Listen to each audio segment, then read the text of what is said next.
Hey, what's up everybody? It's Muth24, and today I'll be taking a look at the Star Wars Best of PC collection, which apparently the front of the box says 5 of the greatest Star Wars games ever.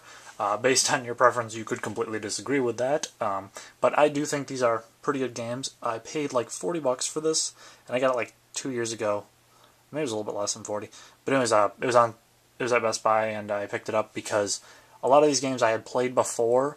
And actually, Knights of the Old Republic I had owned, but our computer at the time did not have the right system requirements or whatever, so it didn't want to play the game for me, so I wound up selling it to somebody else. But at any rate, this has 5 Star Wars games, and these are the full games and everything.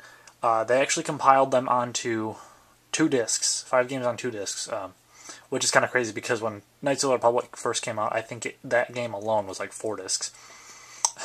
So I think it's just kind of funny how they crammed everything onto these discs. But anyway, at the front there, you've got kind of a composite of all the artwork of the other games, or all the separate games. Sorry.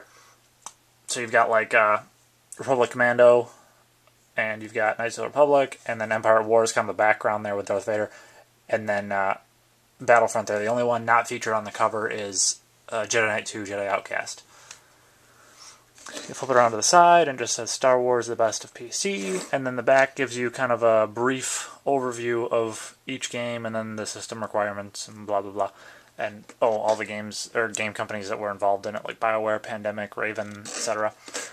If you pop this open, really you don't get a whole lot on the inside. It's just kind of the instruction manual, how to install everything, and then the discs. And you do get 3 discs in the case. The first disc has Empire at War and Knights of the Republic. Personally, I think Knights of the Republic is one of the best Star Wars games ever. Empire at War, not so much. It's not bad, but for an RTS game, it's really unorthodox, and it doesn't really work to the game's advantage a whole lot. Some of the mission requirements from early on in the game require you to do ridiculous things, or if they don't require you to do ridiculous things, they don't really give you much information on what exactly it is you're supposed to do. The gameplay itself is really smooth. It's just the instructions and what they want you to do right off the bat is kind of a little too much, but it's not the worst game I've ever played, not by a long shot. The second disc has Battlefront, Star Wars, Jedi Knight 2, Jedi Outcast, and Republic Commando. Republic Commando is a really cool FPS game. It kind of merges some adventure elements into it, and the fact that it's Star Wars, makes it really interesting. It takes place during the Clone Wars with this elite group of commando clones. The only problem is it's a really short game. It'll probably take less than 10 hours to beat, probably closer to 7 or 8, unless you amp up the difficulty. But it's a lot of fun. There's a multiplayer mode online, but I feel like they could have beefed up more of the game. Battlefront, I haven't really played on the PC version because I actually had it for the PS2. I got it for basically every game but Battlefront just because I already had it.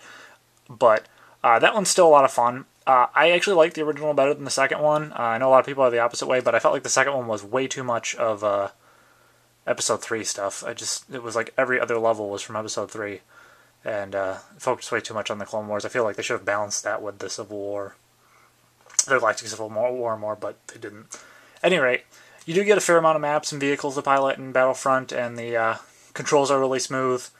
The classes that you can choose from, they're limited, but each one's unique and varied enough, and they're pretty well balanced.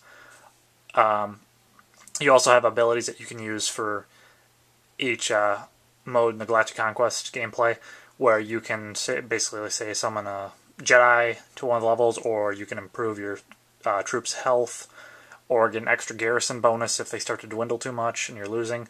So that's kind of nice. It mixes strategy with shooter style. And Jedi Knight 2 Jedi Outcast, I think, is one of the better Star Wars games out there, and one of the best games of last generation's consoles and PC. being the GameCube, PS2, Xbox era, that generation. It features Kyle Katarn, who is fairly important in the Star Wars Expanded Universe.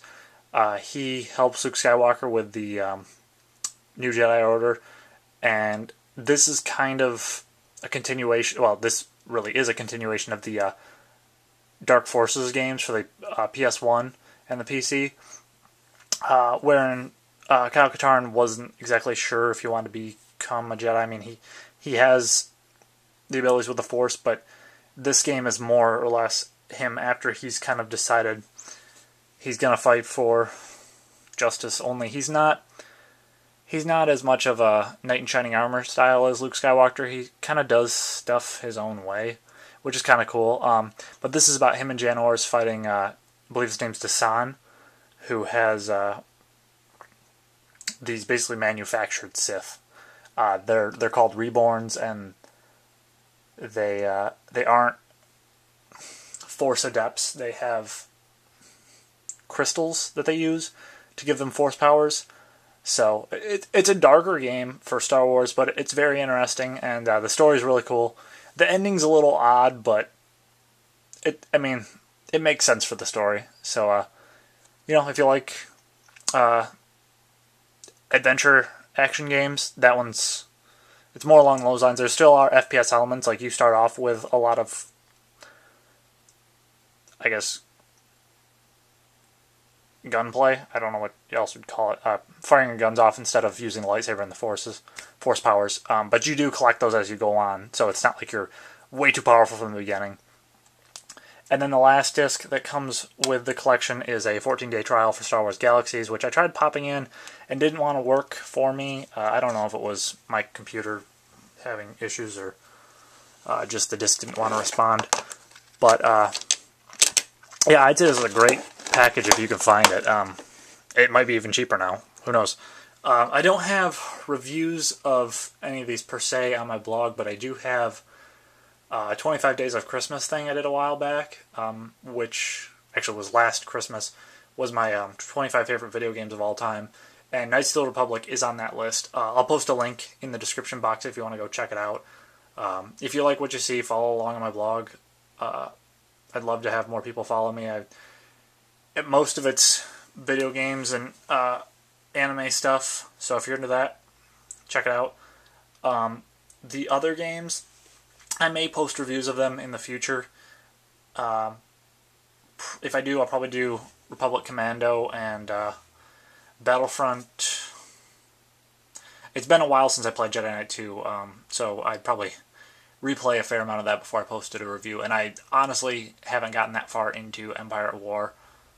Basically, I bought this package for the long-term gameplay.